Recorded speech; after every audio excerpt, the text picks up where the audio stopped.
bucks. Woo! Oh no! I can see where this is going. Hey, Doug, man. Where this is going. Oh my God. Hey, Doug. I gotta say, I can see where this is going, baby. Hey, God, Doug, listen, man. You know, every time I see you, it's like we have church. No, I don't care where we at, Silver Dome, wherever we at. It's always a sidebar. Remember the night when Rihanna and Puffin was at the party? We had to leave because it was too much smoking in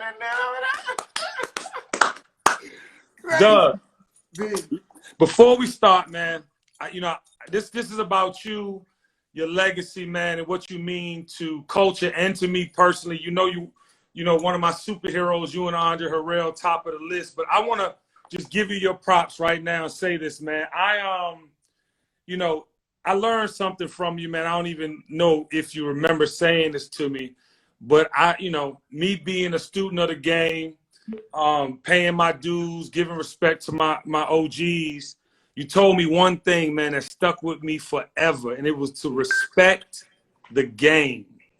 And I don't want you to ever think that everything you ever told me hasn't sunk in, and you can see it in my effort, in my work ethic. Yeah. But like you told me to respect the game, and I salute you for that. So cheers, my brother. I appreciate you, brother. Thank you, man. Yeah, man. Thank you, man. Hey, yo, and let me tell you something, man, because you know what? You know, you one of those special guys, man, that, I feel like since you're so special, man, if we're going to do this, man, we're going to do it like we're doing it for TV. We're going to do it like we're doing it. Don't get me hype. And this one goes out. This one goes out to my man, Kenny Burns. You know what I'm saying? To who it may concern. Step on the gas, baby, because we ready to burn. You understand? And this one goes out to all of y'all. Y'all remember how Kenny Burns would turn every event out. And I don't want him to get it messed up. We're going to do the same thing here.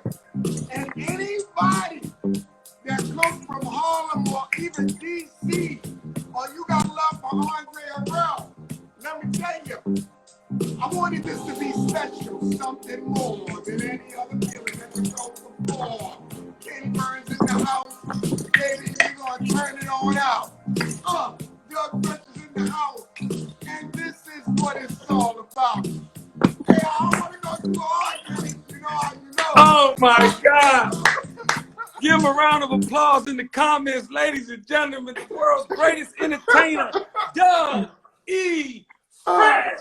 Oh, man, I appreciate you, brother. Hey, man, you bring a smile to all of our faces, Doug, man. And I want to take people on the journey with you, man. I got a lot of 20-somethings that follow me, and I'm often singing your praises. I know you hear about it on the show. When you're not on the show, I talk about you. I talk about Andre Harrell. I talk about the people that mean something to me, because I want to mean something to somebody, and I know I do. That's why them youngest follow me. But I want to take them on a journey, man. A lot of people don't know you're an island boy. You know what I mean? You're born in Barbados and moved to Harlem. What age did you move from Barbados to Harlem? Well, the way that it's actually is that I was born in the U.S. in Harlem, and then I was taken to Barbados, and then I came back, and then I went back, and it went back and forth just like that. My grandfather's from Trinidad. Okay. My grandmother's from Barbados, and it's funny, man. Today is my biological father's birthday. It's today. You know what I mean? But and this makes the second year that he passed away.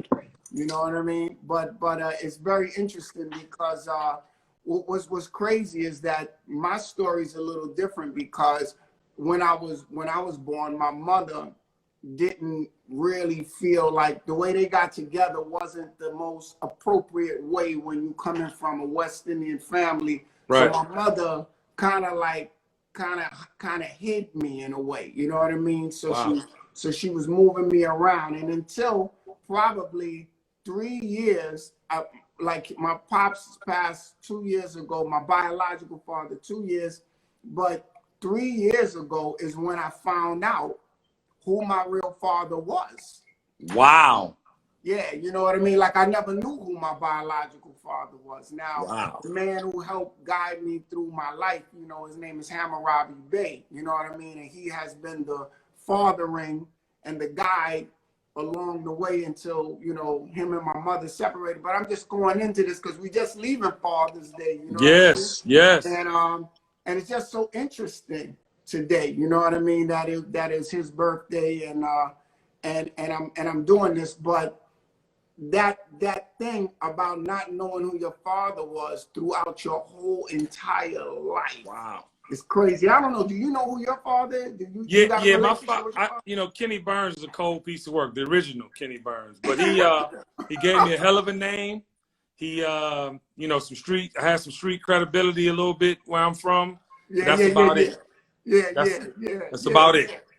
Yeah, so you don't have a relationship with him now? You know, Doug, man, I try, you know, but that era of men, you know what I mean? God bless your stepfather, the man who, you know, was a father figure in your life, because black men of that era, man, I don't know, a lot of friends that I have are single, you know, grew up in single parent homes. So, but he, you know, I know him well. I mean, I know him, but I don't, you know, we don't do the father and son thing. It's more, you got $100?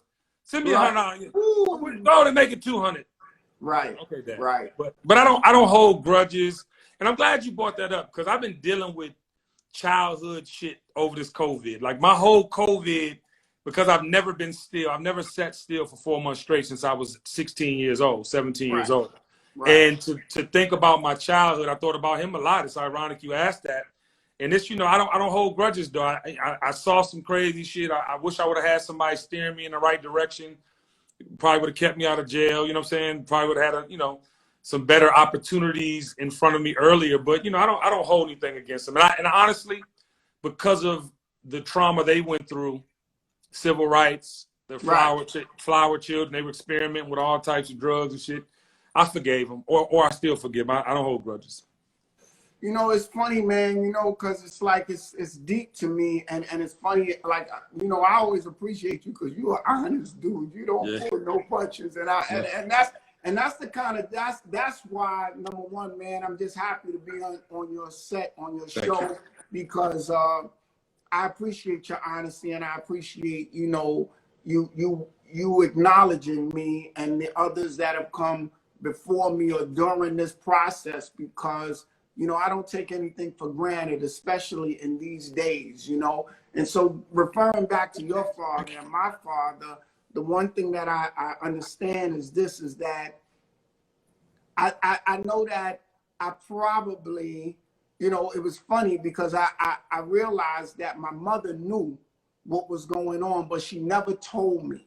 Right. And then when my mother passed away, I realized why she didn't tell me.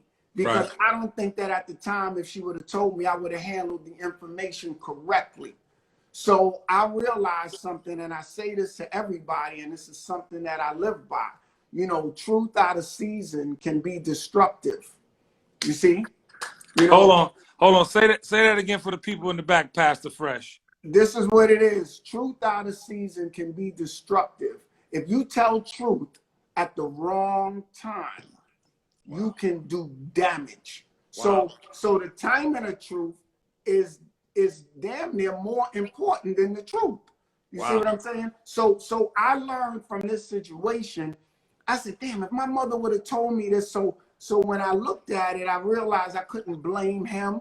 I couldn't blame her. I wasn't really, you know, I was a young man, you know, just growing up.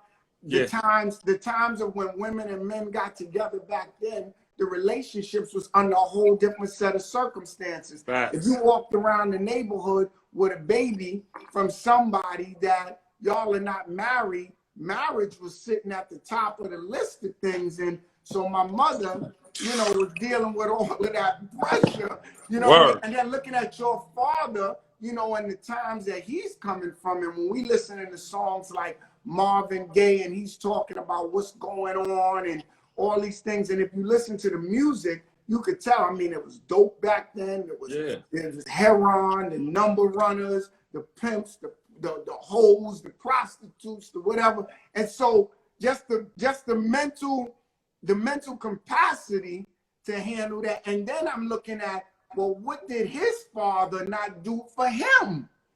So now it makes me more sympathetic. But then when we when we move to now, and I look at you and I look at myself, now we got a chance to change it because we could be better fathers. You know what I mean? Hell yeah. And it's funny to me because I wonder if those things didn't happen, you know, because you could look at them from a negative, but those things, we took them and turned them into a positive. You know what, Doug, I want to say this.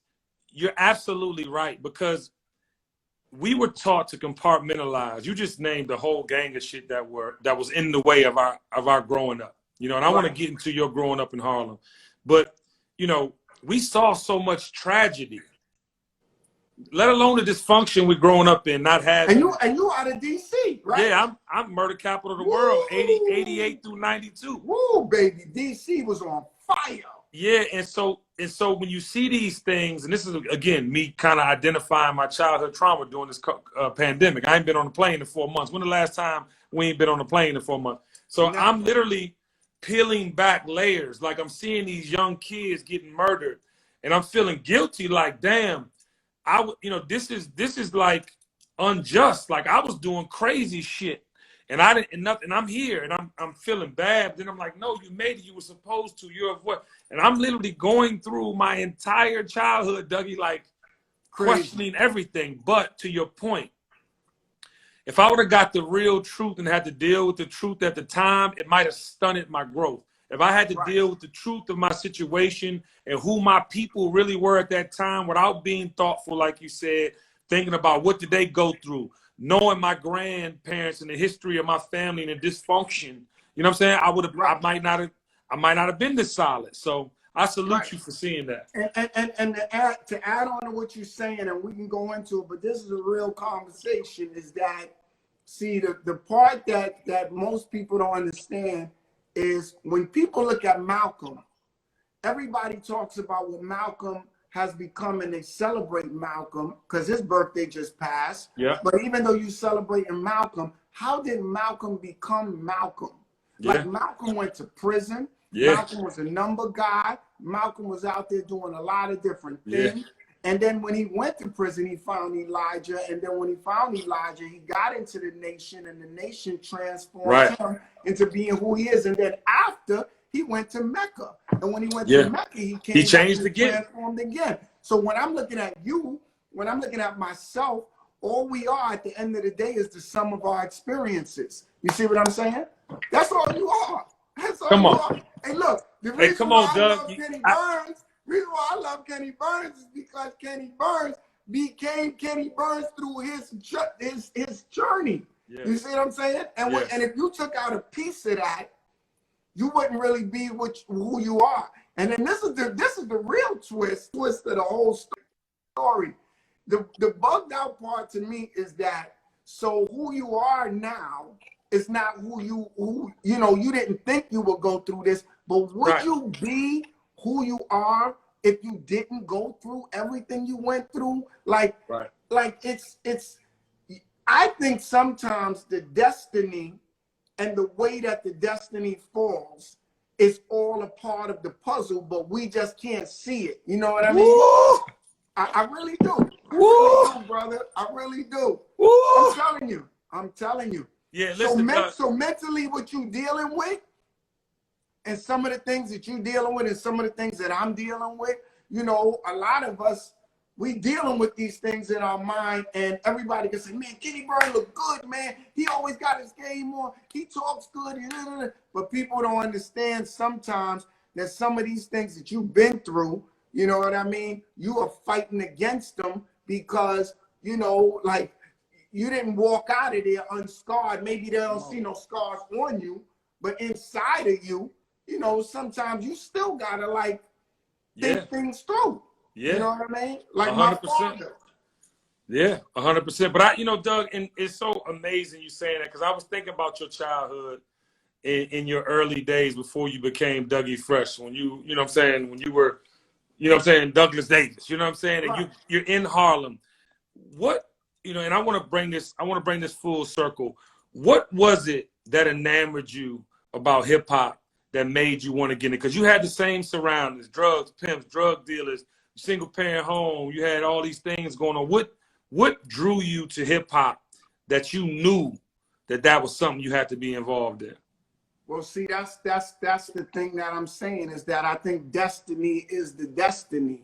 You know, like, meaning that when I was in school, I was always writing poems. You know, I wrote poems because I used to love Langston Hughes. Wow. You know, Langston Hughes has this poem. Let me tell you this poem about Langston Hughes real quick, but it's a story, right? But Langston Hughes said this, and it's a poem on time, and I'm gonna do it in my own way. Langston Hughes was one of the greatest poets in the world. I mean, like, and he lived in Harlem. Yeah. You see what I'm saying? He said, my white old man was a white old. He said, my white old man was a white old man. And let me see how he said, because I want to make sure I'm saying it correctly, because it's so crazy of a poem. Take your time. He said, my white old man was a white old man, and he was like, hold on, I want to make sure this is right. Go ahead. This poem is crazy. This is the poem that got me into hip hop. Right. He said, because the name of the poem is called Crossroads. Right. So he said, my white old man was a white old man, and that's a fact. He said, my black old mama was a black. He said, my black old mama was a black old mama. He said, but if I curse my mama, I take all my curses back.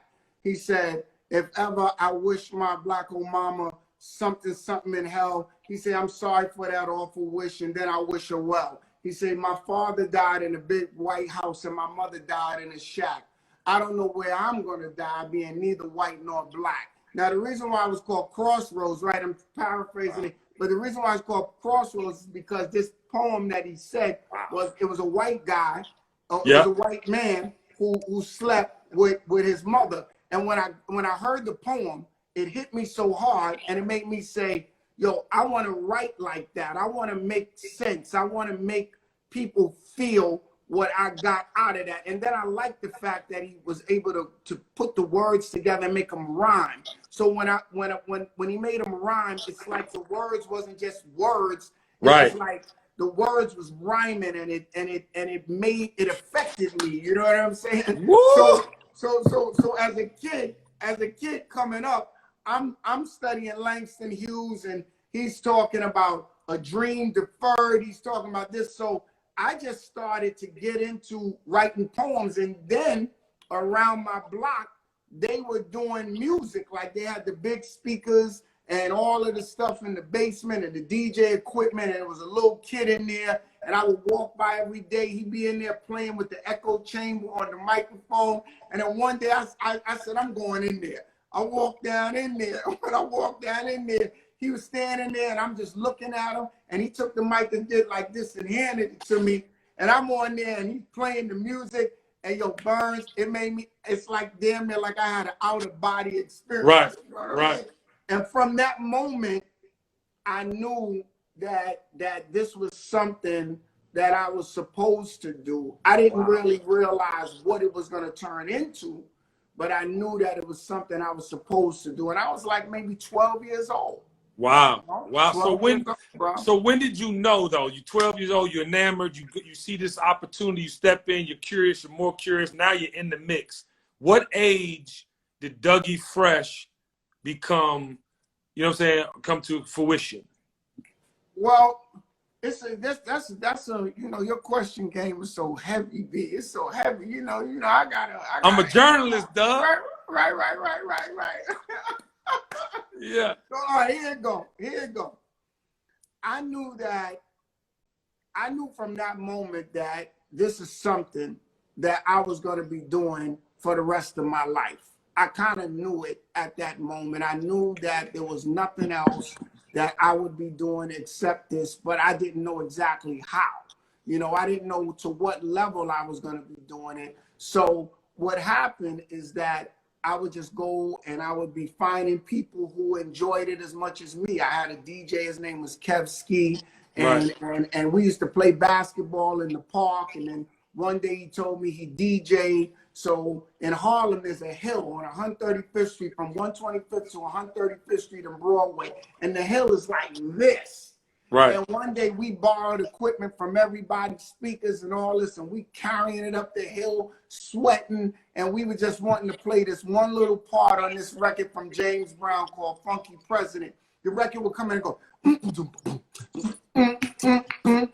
like when you hear Eric being president, that's Funky President. Yeah, right? favorite record of theirs. Right. So he's up there, and we go and carry the equipment up the hill. And I mean, I'm sweating, and it's just to play this record.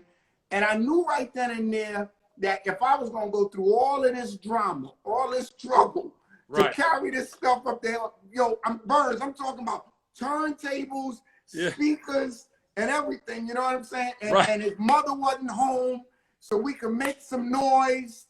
And I knew right then and there, I said that this is something that I love so much.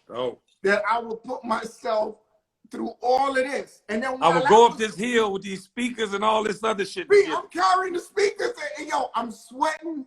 I'm thin as a rail. You know what I mean? And then all of a sudden I'm carrying up the hill. So we get up there and we start practicing. And then this is what happened too. We would practice from like say 12 o'clock till 5 o'clock when his mother's on the way home till 6. And we would be doing this. We would be cutting school to practice. I mean, like I could just tell that it was this. Something was brewing. You felt it. Something was happening. Man. And then when I went to school, before that, what was crazy is that now while I'm in school, I'm playing this trumpet. So while I'm playing this trumpet, because the music teacher told me that if I'm coming to the school, I wanted to play the drums and the percussions. He said, nah, man, you got to play the trumpet first. Here I go, and I'm taking the trumpet home every day. So after I take the trumpet home every day to go and practice this trumpet, the music program get cut from the school. So when the music program get cut from the school, all of the exercises that I was doing with the trumpet, I started to just walk home. And you know how mom and pop record shops was all down the street, all in DC. You hear the music blasting with everywhere. The speakers. Right. So I'm walking by hearing the beats. So I start just repeating them and just doing it and walking home and coming up with it. And then that's how I created the beatbox. How old were you, Dougie, when you did this? I was maybe 14. Wow. And what year? 14, 80, what was 14? Let me see. In 80, 81. So you was the human beatbox in 81. 81. And then Barry B, my DJ, told me, because we was practicing at his house, he told me, yo, you should call that the human beatbox, Dougie. You should do that. You know what I mean? And me and Chill Will would go over there and practice, and he said, yo, listen to this. So after that, I did it outside at a jam. And then that's how it started. So in 81, I created it. 82 is when I introduced it.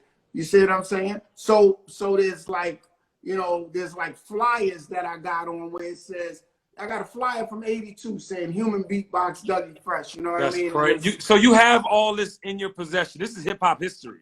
Oh no, I got flyers that, well, I don't really have. I have flyers that people gave me. Like Barry keeps flyers. Will is a collector. I don't collect nothing, to be honest with you. You know what, Doug? Let me tell you something, Doug. Doug, listen, Doug. Seriously, man. History, they will try to erase you. Although they can't erase you because you're still thriving and fucking relevant. But keep that stuff, Doug. It's nothing like, man. I have pictures of me and you for the first time. I keep everything because I don't ever want to be erased. When I'm gone, I want my great-grandchildren to be like, my great-granddaddy was my great, because and Dougie, your accomplishments, because I don't think you understand how important you are to culture still. We're going to get into that. But wait, I want to go from 81 and then 82 when you introduced and you talk about the flyers to 1985. Because this... 85. Hey, Dougie, this changed my life. I was 13. Wow. I was 12.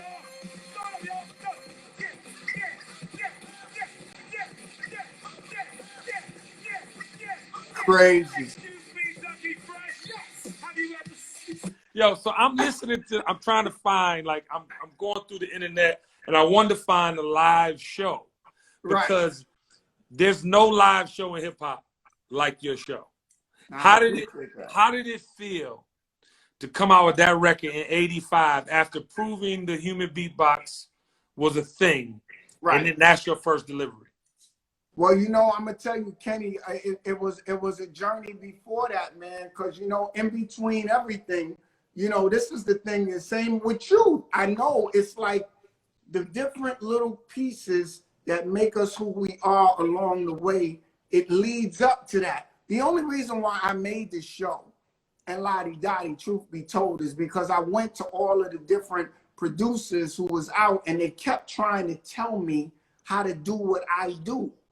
And I kept telling them, you got to listen to me because I know what I'm doing. I have a vision for what I want. I have a vision. That's it. And that's it. And so I had a record that I was making called Original Human Beatbox that came out before that. Right. And it was on Vintertainment Records. And what happened is me and the guy got into a disagreement. He was, you know, I made the drums up. Because I made all of the records that I had that were hits for me. I did the drum patterns on the majority of the records with obviously assistance from the people around me. But this guy was trying to put in a sound that just wasn't right to me. You know what I mean? Right. So I just walked out the studio. And what happened is that he let it out anyway. And when he let it out, the record took off locally and on the East Coast base, like in Philly, Baltimore, you know, all around down this whole line. So I got a call from a booking agent named Norby Walters, and her name was Kara Lewis, and she called me. Right? Yes. So I thought I was big time. And she said she had a show for me for $1,500, $2,000, whatever. So what I did is I stacked up all of the money that I was making from shows. I didn't spend any money. And then I went into the studio and I made the show in Lottie Dottie. And then that's when, you know, honestly, and I'm gonna tell you this part. When I took the record to the different labels, I took it to Profile, I took it to all the hottest labels. They was like, yo, what is this? This record is, what is this? This is garbage. Right. They said, who's that guy on there? Why he sound like that? What is this dude doing? Because they never heard nothing like this. So what happened is I went and found a label that was interested in Enjoy Records. And no, this was Danger Records. Enjoy Records was before that. Okay. See, I was on, let me tell you, I was on Streetwise Records, I was on Enjoy Records, I was on Vintertainment Records, I had Beat Street that came out on Atlantic Records. I mean, all of this happened before I got to Danger Records. So I took all my money, I made the record. And when I made it and he gave me a deal, I made the deal with him. I said, look, if you let this out, I said, this is the way that the deal should be. I said that because I paid for it myself, I should own the masters. I said, so now I'll cut you in on it because, yo, Burns, I know you appreciate this. I know you. Entrepreneur. Look, I told him, I said, I'll cut you in and we could work out a deal. And he said to me, he said, okay. He said, that's not common. But he's okay. I said, but you put no money up. I'm coming to you with it done. Here's the hit. Right. So in '85, I was the first guy in hip hop to own his masters. First Give him a round of applause in the comments, ladies and gentlemen. First one, brother. First one. Hey, D, but see, you know, this, and I see that later, like I learned that later on knowing you, right? Just to see how you move and reinvent yourself, and you would pick spots. But I want to stay in that era for a minute. Lottie Dottie came out on the same vinyl. Did it come out on the same? You had Lottie Dottie and the show on one record? Because look, the Treacherous 3, see, because I grew up studying Grandmaster Flash and the First 5, Treacherous 3. And they were on Enjoy with you though, right? They was on Enjoy. I'm probably the only artist out now that was on Enjoy Records, which is the second hip hop record company ever. You had Sugar Hill, Enjoy, and then they had Sounds in New York, which Spoonie G came out on. But the Right. two labels that was known for hip hop was Enjoy, as well as Sugar Hill. So, Wow. but the deep part of this is that for me, you know, I looked at it and I said, I know that when I did Enjoy Records, I remember Spoonie G was on one side, Treacherous 3 was on the other. And then I remember Treacherous 3 doing a record called At the Party and another one called Rock the Body. And I said, man, I get two of these records for that amount of money? Oh my God. So I kept that in my mind. So when I let out the show, I said, I'm putting Lottie Dottie on there too, because I wanted people to get more than what they paid for. Those are two of the biggest records in hip hop ever, and that was your first real contribution. You know what I mean? Like Right. you paid for it, you did the deal, and you put it out. That must have been a hell of a feeling. And for all the '90s babies that are watching this legendary conversation, the Treacherous 3 also featured Cool Mo D. Exactly. And Treacherous 3, I was in Beach Street with the Treacherous 3. And In the movie. And that's beatboxing. Why they knew me as a kid. Like I was a kid. I used to run around to the record shop every day and say, how can I make a record? How can I make a record? And I used to pester them until somebody told me, yo, you got to come up with something that's unique, something that's your style. So then when the whole thing happened with the beatbox and in hip hop, see, this is the way hip hop was back then. It was so competitive that if you were doing somebody else's style, people wouldn't respect you as much as when you had your own. So then, you know, you had the 5 elements. You had the DJ, you had the MC, master ceremony, which is what you do quite well. See, a master ceremony is different than just the MC, a guy who's rapping. You see what I'm saying? Like a rapper can't do what you do. Come on, Dougie. I'm gonna give you your flowers now. Shit. I'm gonna give you your flowers. See, I'm telling you something that nobody else is going to tell you because this is the truth. A MC is way deeper than a rapper. A cat getting up there and saying his rhyme and rocking and saying his record, thank you, good night, he gets off. A MC creates a vibe. He creates the ceremony. He makes people feel like this is why I'm here. He makes people remember why they here, and that is you. I appreciate that. Vibration and energy. Thank you. See, frequencies of energy that transforms rooms. That after a person sung his song, what happens then? Think about it. After he sung his song and he did his 5 minutes or he did his 10 minutes, let's say he got 3 joints, he do 15. After it's done, what happens next? Somebody got to maintain that energy. But Dougie, let me tell you where I learned it from. You didn't rap like you were doing records. You rapped like you were doing a show. Right. I honestly never wanted to be a rapper. I wanted, like when I got into my bag, I wanted to entertain people, to your point of master of ceremony. But you taught me that, because I swear to God, to this day, I want to say I've done 1,000 parties with you or around you, in the mix of you, whatever, in the last 2 decades. But when I see you, you're talking to people. I mean, even when the Cali Swag thing ended up, and we're going to talk about that in a minute, but you will play that beat for 30 minutes on a loop, and you will do all of your songs to the same beat. You will have the birthday girl come. I mean, I've seen it all, but that I learned it from you. Right. Well, no, and I appreciate it. And you know who I learned these things from coming up is I learned it from DJ Hollywood.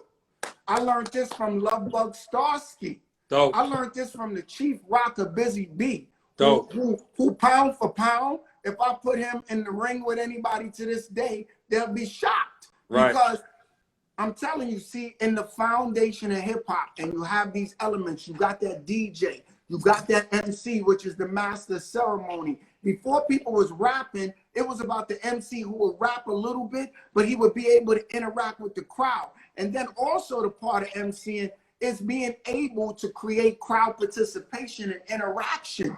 But that's a lost art form. See, Come on. you're important to the legacy of what I connect to, because you are the continuation of this particular art form. Without you, this art form would die. Without Fat Man Scoop, this art form would die. You see what I'm saying? Damn. DJ Cool. This is an art form that is so important to part. That's why Andre loved you so much, Man. because he knew that if you take it, we've been to all Puff's parties, and we Everyone. know we've been to everybody. You take out the component of Kenny not being there and just the music playing, you feel the emptiness. You put Kenny in, you feel the vibration. And now, see, because the MC got to know what to say, the right thing to say, when to say it, when not to say anything. Am I keeping it real? 1000%. But Doug, and again, man, like, this is the thing you taught us, bro. Like, you can ask any of my mentees. Before me, there wasn't nobody getting paid to do that. You had a DJ and he could do it, or you had the rapper and the artist. You were just an enigma because you could really host a whole show and do music but that's what I wanted to do. Right. I saw that, and I saw an opportunity because, when you like, you taught me this too. You said this to me 20 years ago. Kenny, it's all about the women. The dudes are gonna come follow with it. And you knew that was already part of my game anyway. So to say green light, it's in your bloodline. So for me, Doug, it was like, oh my God, like it's over. And then as I teach what I was taught, I tell them, you ask anybody, what's the first two things Kenny Burns told you? It's about the women, and it's about everybody but himself. Doug, have you ever heard me say my name on the mic? No. Kenny, an MC is a selfless job. People don't know this. Like people don't know that you're doing this strictly. I'm doing this strictly. I mean, Creator knows my heart. It is strictly for them. It has nothing to do with you walking out saying, thank you, Kenny. No, it's constantly giving. And then while you giving, you doing it with the DJ. You supporting him. You trying to make sure you don't get in his way. And then if the DJ play a record and the record is a flop, you got to still figure out how to make it right. Yo, Doug, I can't. I gotta go back to you. I gotta go back to 86 because 85. I gotta keep us on track. Okay. I gotta go back to 86. Yeah. What year did Eric B and Rakim come out in, what, 80? They came out in 80, 86, 87. Yeah. 87, So yeah. you know what? Let me fact check that real quick. But I want to say this while I'm fact checking. No tricks in 86 because it's time to build. No, yeah. So 86. Let me tell you how my life changed. You come out with "Oh My God," right? Now, mind you, if people weren't really popping back then and old enough, you didn't know how important dancing was. That record was such a great tempo that it was like, I mean, dog, you know what I mean? It's seldom does anybody come out with 3 records back to back. Right. That mean, like, you play them records today. Like, people play those records today, Dougie. You still get a check from those records all day. What was that like? What was that like coming back in 86? And then I'll tell you why I said Eric B and Rakim too. Well, I'm gonna tell you, man. Number one, like when you make a record, Kenny, I'm telling you, man, and any artist can sit up here and lie to you, but the only thing that you know is that you were honest about that record and that song, and I went through a lot to make this show. I went through a lot. I had a lot of blocks. I had a lot of things. I came down to my last, I'd say 3 hours in the studio where I didn't even have no more money. And I had to get on the phone and get the notes from Teddy from the keyboard sound to get my manager to play it because it was like I was going that hard. You understand? Because I knew, I felt in my spirit that this had to happen, you know, and I put everything on the line. See, you don't win when you don't put nothing on the line, to me. You know, a lot of people want to win and they don't want to put nothing on the line. Come on, Doug. Ain't that something? Look, I put all my chips in and I always bet on black. You see what I'm saying? So when I pushed them in, I did what had to be done. And then when it came out, the records was the biggest records at 85, and we toured to 86. And then I was introduced to Chuck Brown at the Capitol Center in DC. And it changed my life. And me and DC always had this kind of a deep love affair. Always. That I can't even really explain. Like, to be honest, it's you and Biz. And I'm going to tell you why. You embrace go-go. Because Herbie loved Bug, and I'm not dissing him at all, but it was people that came to DC and didn't really take the culture with them. Y'all they took came the music, back. but they didn't embrace the culture. That's right. What I mean. Right. They came in just like they come to Howard, and then they get our girls, and then they go. Or you know, I used to call DC the drive-through. Everybody come through to get something to leave.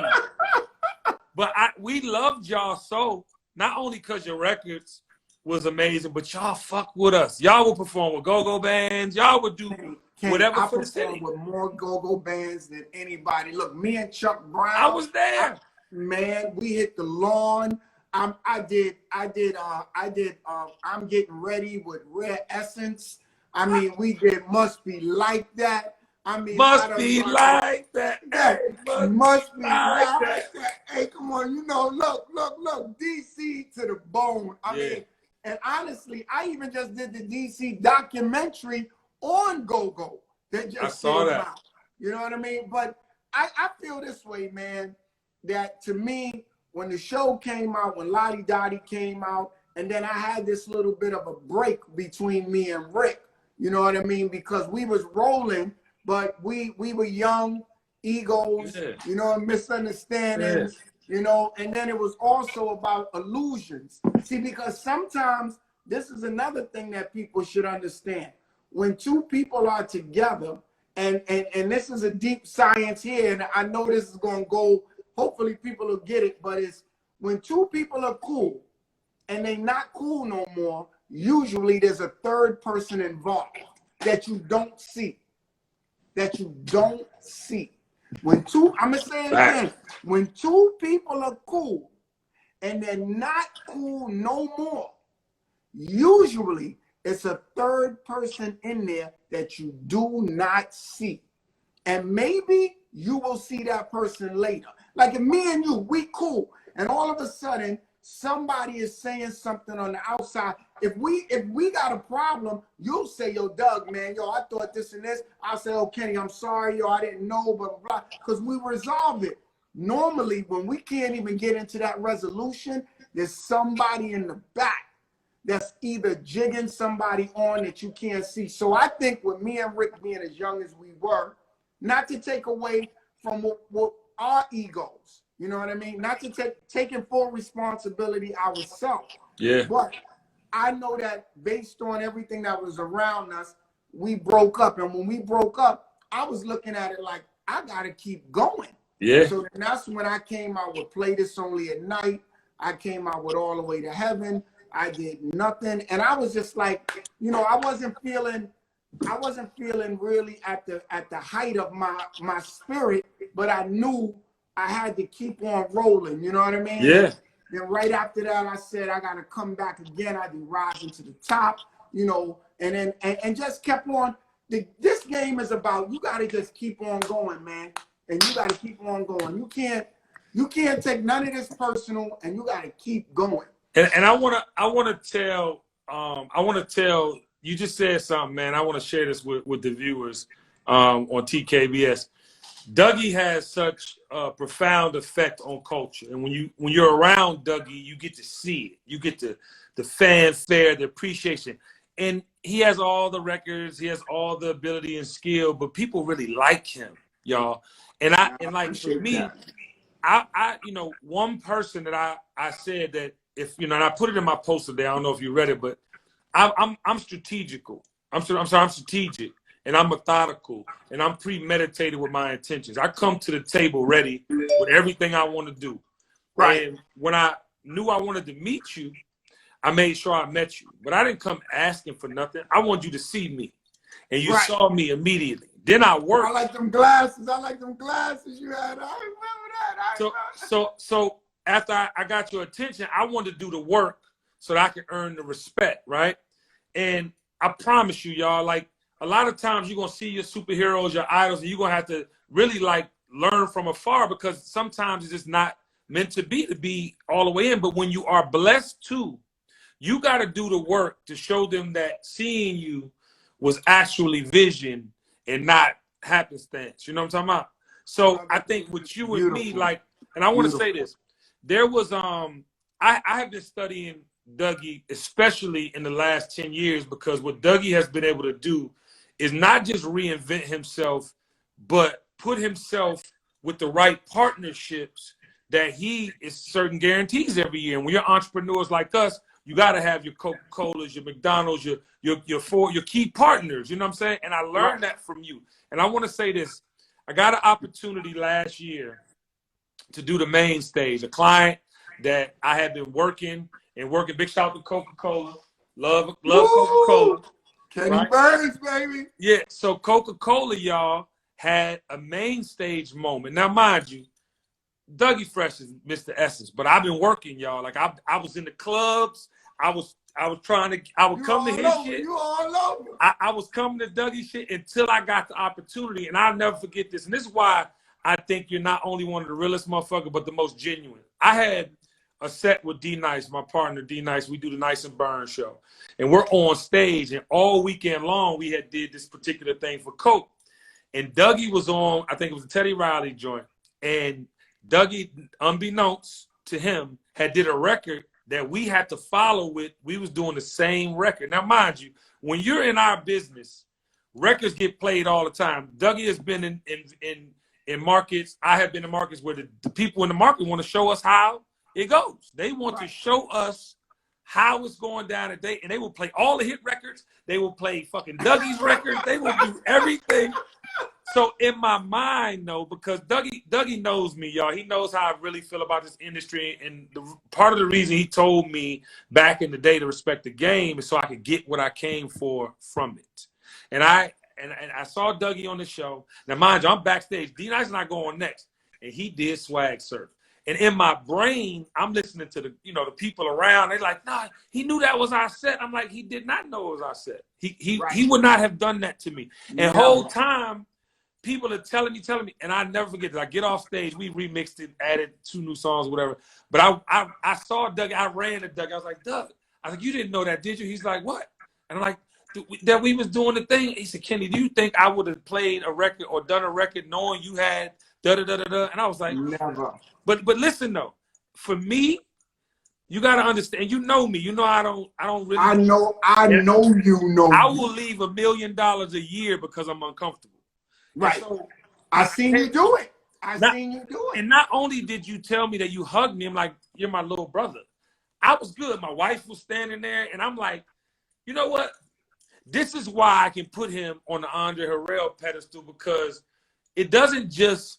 It's not. You're not a superhero if you don't mean it. These motherfuckers and these false prophets with this pulpit shit, saying all this shit, but don't really take the time to let you know. You know what I'm saying? And I appreciate that about, because you've always done that. Yeah.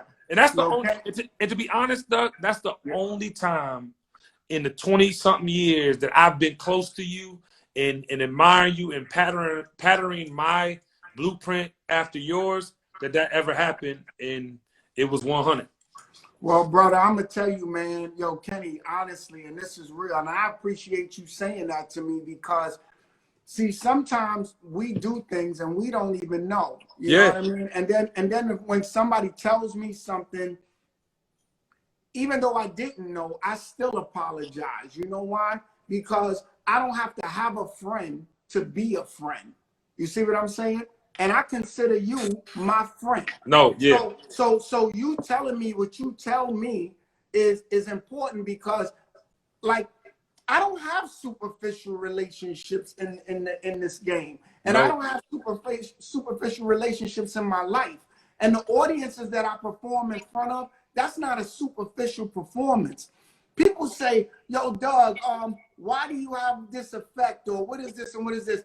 And I tell people this all the time because I am so genuine. I am so honest. I'm so real. I said, I'm not coming in there trying to steal nobody's shine. If I can't compliment it, then please don't invite me. I don't want to take away from somebody. I want to add. I want to be part of the solution. I don't want you to ever feel that when you invite Doug, he's trying to take something from you. Doug is only trying to add to you. You see what I'm saying? And with you, the kind of person you are, and with me, I told Janelle about you. I used to talk about you all the time. I'd be like, yo, Kenny Burns is for real. That's my man. And she would get into the point like she said, yeah, I know him. He's from DC. And you know how y'all do. You know, everybody from DC, everybody know DC. And I was going like this. I said, yo, to me, Kenny is a special spirit.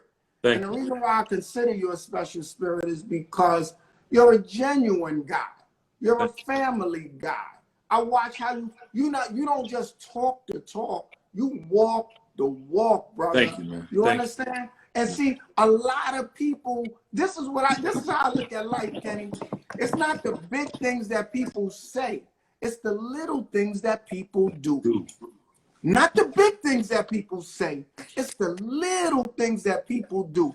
And with me and you, brother, it's been nothing but real love. And it's been nothing but true, genuine brotherhood. And as you saying, you watching me and learning from me, I'm watching you. And I'm learning from you because anybody who is considered a teacher should understand that you should be a student first because the lessons never stop.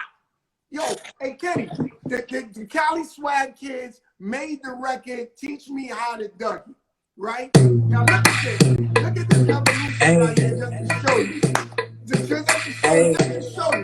to show you how this thing goes, right?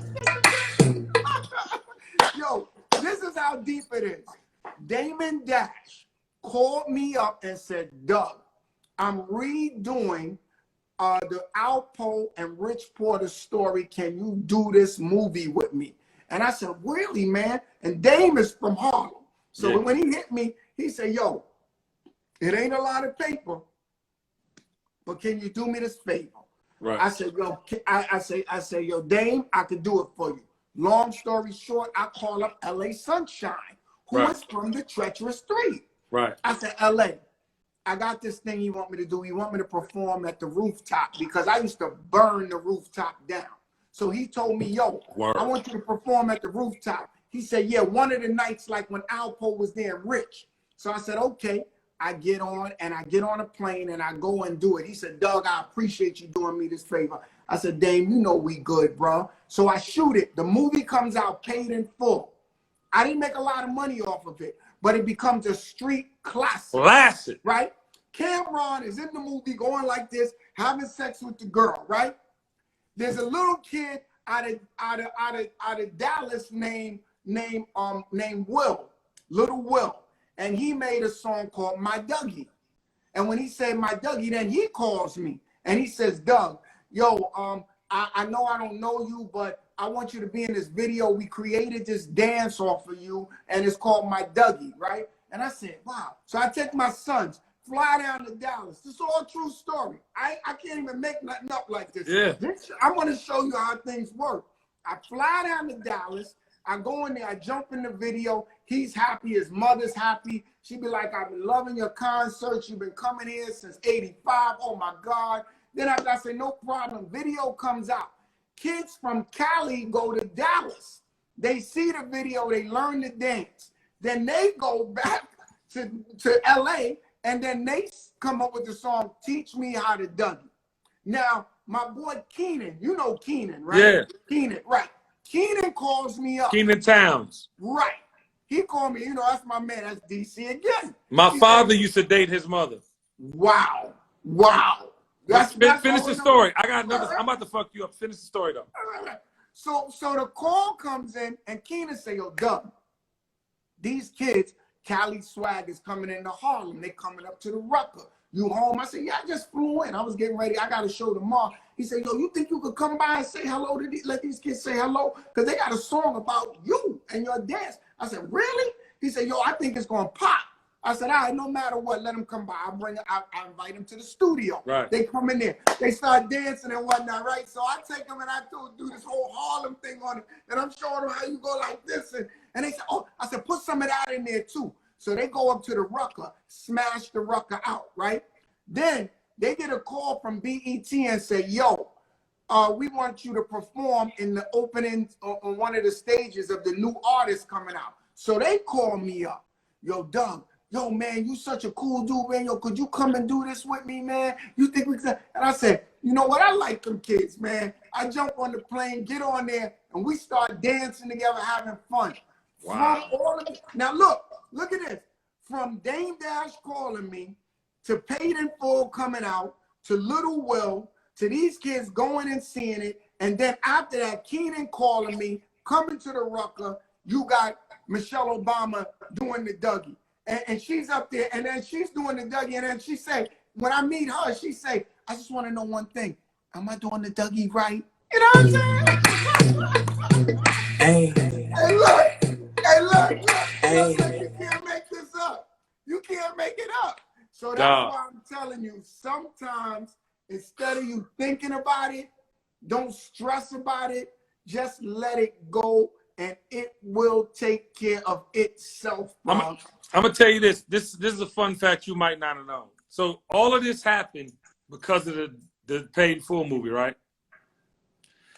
I gave Damon Dash the Paid in Full movie. I introduced him to AZ, Wood Harris's character. Wow. I got the movie script brought to my office. The dude named Shep from Uptown. He's from Harlem. Shep. Right. Redhead Shep. He came to my office. He had AZ with him, right? AZ, we meet Dallas Austin, Kevin Zinger from Volcano, whatever. We sitting, and I'm in the meeting the whole time, Fresh. You know me. I'm like, these niggas don't get this shit. In my mind, I'm like, they don't understand the magnitude of this movie, but I know who does. So I went down, saw Dame Dash, met with Biggs and them. I was like, yo, this is AZ from Uptown. He got this fucking movie. This shit is crazy. And that's how he got the movie Paid in Full. You see how life is, Kenny? And look, Kenny, it's a full circle right back to you. No, and I didn't even think I was going to be telling you this story. Crazy. I didn't even think. Crazy. Kenny, this is how God works.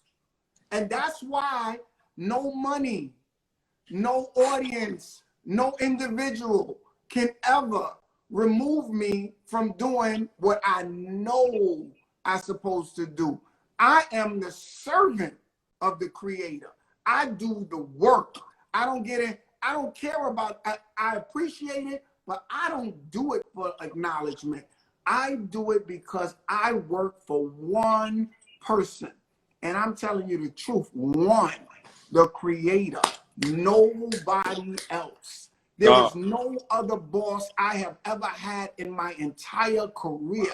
I have never had a job. Never. Come on. This is it. This is it. And the Creator have me doing the work, and I do the work, and I support those who are also doing the work like you. And I want to celebrate you. And listen, I appreciate it. And your words got me over here emotional slightly. But I want to tell you this. You know, you broke cycles, not just generational curses, but you broke cycles even for the mentality of a business that is unforgiving to people continuing their journey when they've contributed so much. You are a beacon that shows other people your age and from your era that they can go out here and get some money, touring, so forth and so on. And you got to understand, man, like, you know, it's a young man's sport, but it's not a young man's game. That's right. You understand what I'm saying? That's like, right. You put too much into the culture, too much substance into the culture. That means you're part of the DNA. That means you're part of the recipe. And they can't make the shit without your DNA. They can't make this shit without your recipe.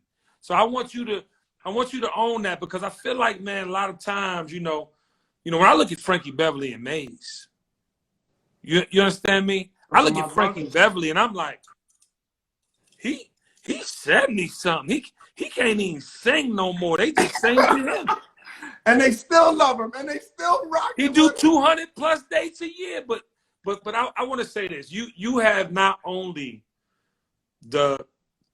created a lane, not just in rap and hip hop, with unbelievable hits and contribution on the music side, but you have set forth this host, this personality. I mean, I wouldn't be who I am without your contribution. I need you to own that, because I don't think that you understand. Like me even telling you, when I listen to your raps, I did hear stories, but I also heard a maestro.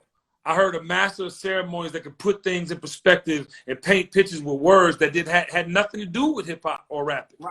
Right. And that for me, along with Andre Harrell, showing me what art was, showing me the Black excellence experience and how I could own my own and be my own without, you know what I'm saying? Because you were always yourself. I don't give a fuck what nobody say. Nobody put no clothes on you. Ain't nobody tell you had to do a certain way. You just share it with TKBS Nation how motherfucking producers, you be telling them what you want. So you decide to do it with your fucking mouth and vocal cords.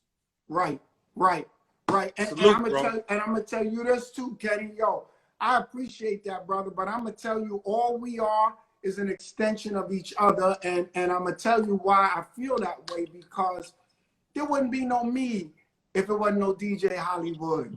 There wouldn't be no me if it wasn't no Melly Mel, no Grandmaster Caz, no Kumo D, no Special K. Names that people may not even really think about. You know what I mean? AD, different people, but I think, to me, the biggest part of this whole thing, the biggest part, the one thing that I could see, because I come from the beginning all the way till now, and the one thing that I see that's the most important ingredient in all is humility, brother. Is humility. Yeah. Humility increases your ability, because when you know you really don't know and you're willing to learn. Like D Nice called me one day and we was talking. He told me some simple words. He said, Doug, you got to embrace the technology. Do you know he was the guy in my dressing room? Yes. Sitting in there. And I'm showing him, look, we got to do some push-ups. We got to do some sit-ups. Don't eat that. Don't drink this. And that's the other thing. See, a lot of artists don't want to take responsibility for their falls, and they only want to acknowledge when they get their shine. You have to look at all of these different pieces and deal with all of them. And see, and taking responsibility means having the ability to respond. You see what I'm saying? Woo! Taking responsibility is having the ability to respond. And you got to respond properly. You got to man up. If you don't like where your career is at, you got to look back and say, well, what did I do? What didn't I do? What did I say? How was my attitude? See, like you are a people person. You are a person that when I met you, see, people got an aura about them.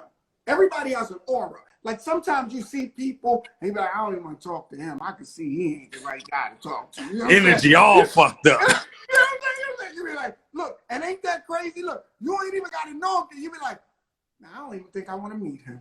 And then you got other people, you be like, man, I want to meet this dude. I'm going to tell you, that is where people go wrong, man, because your energy got to be right. And that's why I'm saying to you that would you be Kenny Burns if Kenny didn't go through everything that he has gone through to this moment right now? No, Bro. He would not. No, he would not, because your viewpoint has been expanded because of all of your experiences. So any room you walk into, any person you deal with, you done dealt with cats from the street all the way to whoever they may believe they are in the boardroom. You see what I'm saying? And you looking at the dude in the boardroom like, yeah, okay, B. And you looking at the dude in the street like, yo, for real? For real? You see what I'm saying? So I think that who we are, we're designed for the time. So in my record, I remember I said, in a passing generation, I am the remainder. You know what I'm saying? And when I said that, Woo! I didn't know what I meant, but I know now that it means that I have the ability to communicate to every generation as long as I stay humble, as long as I give thanks, and as long as I continue to keep myself in the best condition, because I'm still the same weight I was in '88. Also known as the beatbox trainer. But you, Ah! I want to say something to that though. 10 years ago, literally, you used to say to me, "So what you doing?" Like, cause I'd be like, when people ask me about my skin, I'm like, "Look at Dougie's, the last 10 years." Kenny, how do you? Cause you know, you remember me early on. I'm drinking. I'm thinking I can get through on some rock and roll shit. You like, Kenny, you might want to pay attention to the water in that glass instead of, you might want to, and I got on my Crazy. shit. It's crazy you remember all of this. It's crazy you remember all of this. I was turning 40. I'm like, wait, I'm about to turn 40 in I think it was a year or two. I got to get my shit. I went and got Mr. Shut Up and Train, and I've been on my shit. But I just want you to know, man, like, your words have not gone in vain. Like, you know what I mean? And you sharing with me has shared with thousands, because what you taught me, I teach, and so forth and so on. And so will go on the messaging, and so will go on the teachings and the love and how to be real men and be, tell them you care about them, tell them you're there for them. Like, I just, I really appreciate you, man, because I had a lot of people taking and not giving coming up, man, and it almost had me go sideways a couple times, but yeah, I know, people like you, I know. But because it's good people to like have you that in your toolbox. It's good to have that in your toolbox when you need it, right? Yeah. Hey, but yo, one thing about you, brother, I'm gonna tell you, man, and I tell you this with the utmost honesty, man. You know, when I listened to that interview with you and Andre, and when he said to me, and I'm telling you this on some real conversation, no, you know how real I keep it. Yeah. I don't care. I put it all on the table, and you either deal with it or not. But let me tell you, when he said that on that interview, and I remembered, he said to you, he said, "You got this. You ready? Yeah, I like what you're doing. Kenny, this is it. This is that." To me, I think that even though he might have not known what was about to happen, I think that it was kind of like he was letting you know. He was letting you know that, yo, do what it is that you're supposed to do. Don't have any doubts in your mind about what people might feel or what they think, or is Kenny changing, or is this particular thing he's doing not his lane, or all of these different little mental, fearful, counterproductive thought processes that come into play. But I'm sending you back to that moment because I was watching from the outside, and I seen him tell you, yo, it's you now. This is right for you, Kenny. I see it. Yo, this is this. And it's important for me to tell you this again. I don't know why I'm telling it to you. Same way I don't know why Dame Dash came to me with the movie. You see what I'm saying? I just follow what the creator tells me to do. So my thing that I'm giving to you is, and I don't know why, because I don't know what's going on in your space, but I'm telling you what the spirit is telling me, that this particular thing, remember what he told you, because Andre don't just say stuff to say it. He was as brutally honest as he was brutally generous and real. He will tell you when it's not right. You see what I'm saying? Word. So he wasn't a guy that's just going to say something and be nice about it. He said it to you for a reason. There was something in it. Don't believe me? Play it back. No, trust me, man. Trust me. You about to, you trying to make me act light skin on this motherfucker. God damn, Doug. Shit. Nah, it's real, B. It's real, Kenny. You know we keep it 100. Nah, I receive it. I receive it. And Doug, it's important. It's important, bro. It's important. You know, everybody, I'll say this last piece and I'll conclude this, but I'm going to tell you, everybody is here for a particular purpose. And I've seen rappers, I've seen artists, I've seen things occur that most people will never get to see. I've seen every single generation in hip hop. I communicated with every single, but everybody have their own unique purpose. You see what I'm saying?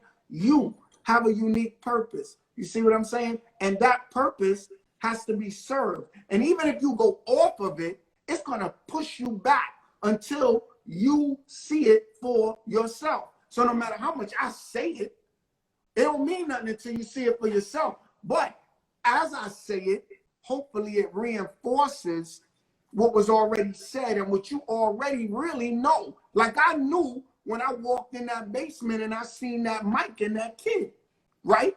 You know what I'm talking about. Yeah.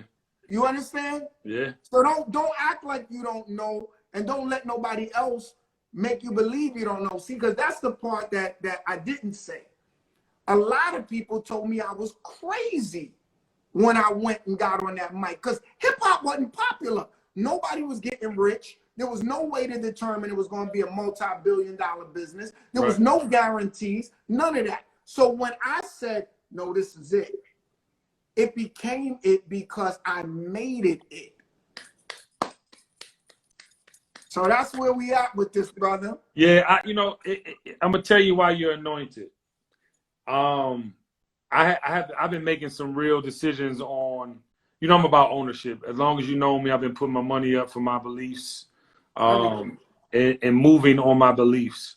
What you just said, I really did need, because this weekend, as the BET Awards were happening, I had a client reach out and they wanted to put a commercial on, and I took the opportunity to speak on behalf of Black women, because I've been seeing things, women being struck in the face with skateboards, thrown in the trash, and I just felt compelled to take my moment and not talk about what I'm doing right now. Right. And I dedicated the 15 seconds or 30 seconds they gave me to Black women and letting them know that I see you, we see you, the majority of men ain't with that bullshit, and we're gonna check these youngins and get them right.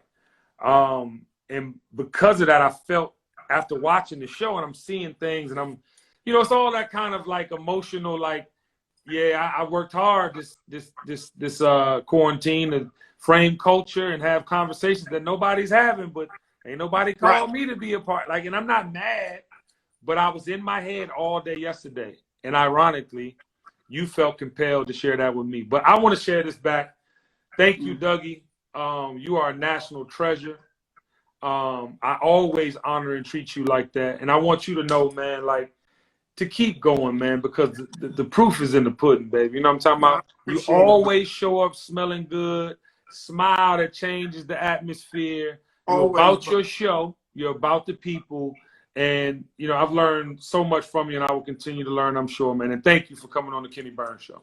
Yo, Kenny, man, thank you for having me, man. And may the Creator continue to bless you and your family. And I mean that sincerely. And one thing you got to know, though, man, about the BET show is, because all of those things, and I'm going to say this with hopefully it registers correctly, but, I realized something going back to acknowledgement, and I don't want to dwell on the situation with Andre, but I want to say this to you because I think it's good to say this. Andre didn't even really know how much he was loved. He didn't know how much people acknowledged him. And that's why when you put him on your show and when he did your show, that's why when I first seen you, that was the first thing that came out my mouth, because it was special and you gave him this platform, right? But this is the most interesting thing I learned about Andre and his passing. I learned that Andre didn't really realize how much he was loved. He might have spent a lot of his time thinking that, his protege or his son, we'll call him, Puffy, was more successful than him. He might have felt that on this end over here, Russell Simmons was more successful than him in whatever way that it is. But he didn't really understand how unbelievably successful he was, in my opinion, just my opinion, more than all of them. Listen, all Dougie, I used to fight, you know, it's a thing when student becomes teacher, right? And around 2013, when he asked me to come launch Revolt with them, he started to seek my counsel, and Smart. I took so much joy in that because, to your point, I used to tell him every day. I called him 2 days before the thing. He was calling about Killer Mike because he was writing this whole thing because, you know, I got on Puff the week before about posting that thing about voting. So Andre goes into fix-it mode because he can't have his sons fighting. He goes in. I'm upset. So he calling Al Sharpton. He got fucking Maxine Water. He got everybody involved. Everybody. And literally 2 days before, I'm telling him he's waiting on Puff to deliver the message. I'm like, motherfucker, you deliver the message. I was like, you are the king of this shit. But that was my relationship with Dre. And that's what he needed. And that's what he needed. And what I'm telling you about BET, MTV, VH1, whatever, let me tell you about these things. I've seen them all. And I've seen them all go through the transition, and each person have a new leader, and each leader change. I've seen it when they first started. I was on Rap City. You know what I'm saying? I was on Rap City when it was a town. You know what I'm saying? So I'm telling you. In DC. Right. And I'm telling you this, Mr. Burns, on some realness, man. Don't ever expect acknowledgement from them, because if you do, you will be disappointed. And the only thing that's more important than acknowledgement is the work. The work is the key. Acknowledgement is not important. It is the work. So I have learned throughout these years that if you expect man to acknowledge you before you pass, or even after you pass, because you usually get more acknowledgement after you pass, right? But no matter what, and you don't really know it because you're not physically here to embrace it. But the real key I learned about life, brother, I'm telling you, do the work. Period. Do not even care, and don't even focus on the acknowledgement. Woo! The acknowledgement is a distraction. The acknowledgement is a distraction.